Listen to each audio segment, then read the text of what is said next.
El Salmo comienza con un tono de afirmaciones en torno a las intervenciones de Dios en la historia nacional. Y esas declaraciones de júbilo preparan el camino para las súplicas y los lamentos posteriores. Tal vez que nos podría hacer pensar que desde niños pensaron o escucharon estas historias, estas batallas en las cuales Dios había intervenido y les había dado la victoria, porque era responsabilidad de cada padre de familia israelita contar a sus descendientes las maravillas que Dios había hecho en favor de su pueblo. Contar que la mano divina de Dios les había proporcionado la tierra donde ahora habitaban. Y que para eso tuvo que sacar de ahí Israel a aquellas naciones y echarles fuera. La conquista de la tierra prometida no se llevó a efecto según lo que leemos en este salmo. Y según este salmo, la intervención de Dios fue la que les permitió finalmente concluir con la conquista de aquella tierra prometida. La existencia misma de Israel como nación se relacionaba entonces con la intervención de Dios a lo largo de su historia. En la siguiente sección, del versículo 4 al 8, el Salmo incluye una oración que revela las convicciones del salmista. Reconoce que Dios es el Rey, que en Él está el mando, la fuerza, la autoridad y el poder, y que de su mano envía la salvación. Y aquí también le reconoce no solamente como Rey y Salvador, sino aquel que libra de los enemigos y elimina a sus adversarios.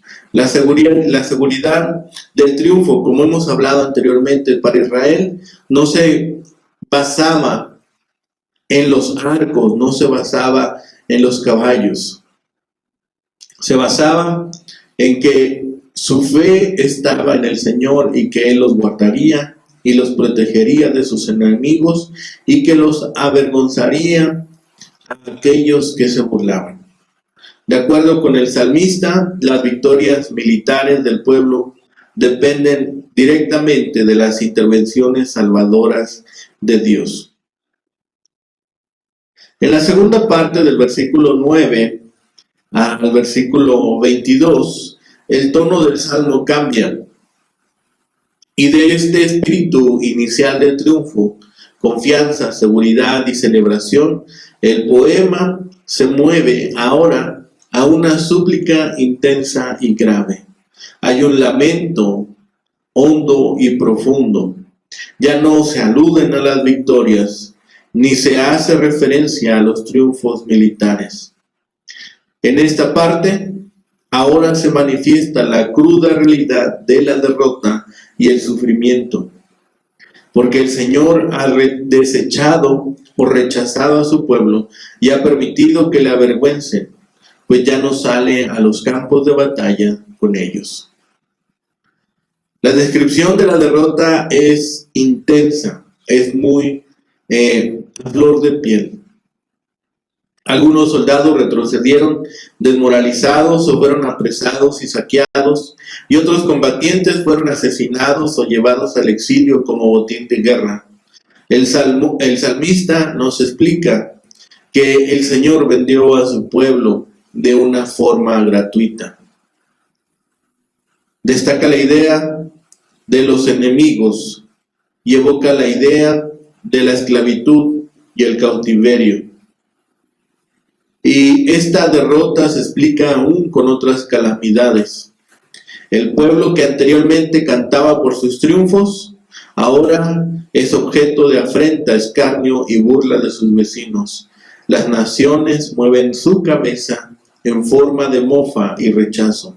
El pueblo ha sido avergonzado El pueblo ha sido humillado, confundido y deshonrado, porque el enemigo le ha vencido.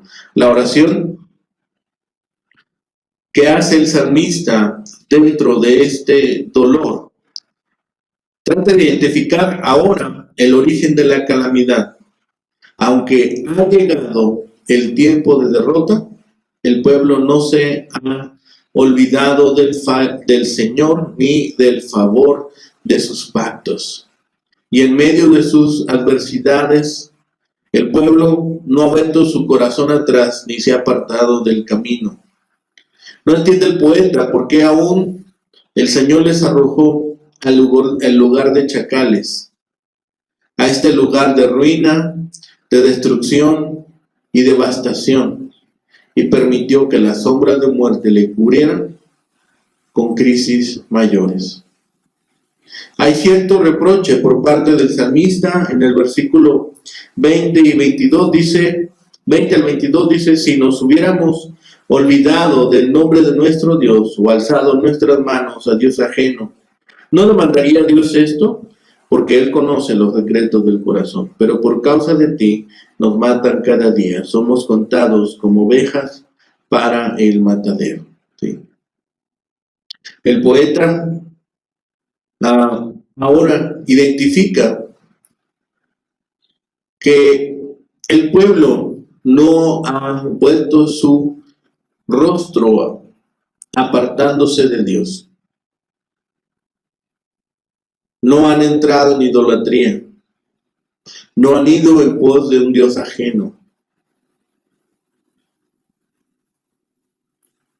En esta línea de pensamiento,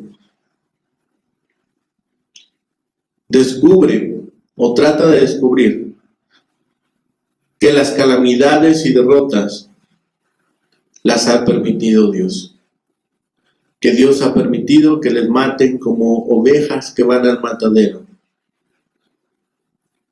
El Salmo concluye del versículo 23 al 26 con una serie de clamores que reclaman la intervención de Dios.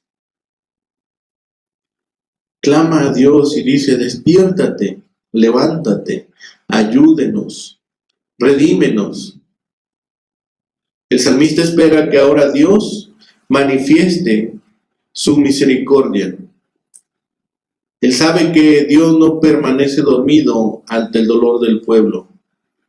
No esconde su rostro, ni ignora la aflicción, ni la opresión del pueblo. El pueblo y el poeta se encuentran agobiados, se sienten derrotados, están destruidos. Pero el salmista clama una vez más, levántate,